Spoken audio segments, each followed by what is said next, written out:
Welcome to Guide Guru. We hope this video helps. You start by confirming you have admin rights or explicit permission. You cannot proceed otherwise. Navigate directly to the locked folder path using File Explorer or Terminal. Write the path down. Once done, make a quick backup. Copy the folder or compress it to a zip on external storage. This protects data if something goes wrong. Make sure to close applications using files inside the folder before continuing, because open handles can block changes and cause errors. Now you adjust access. Right-click and open properties, then security to edit permissions, or use chmod and chown in terminal to set ownership and mode.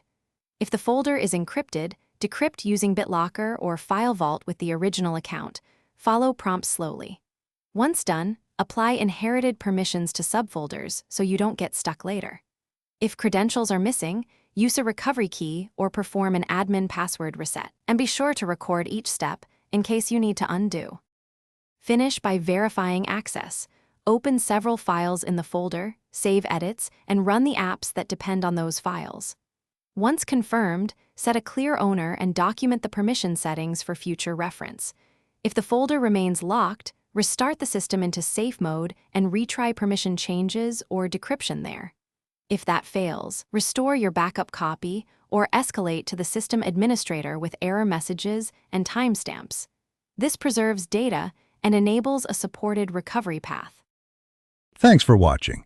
Consider subscribing if we helped you today.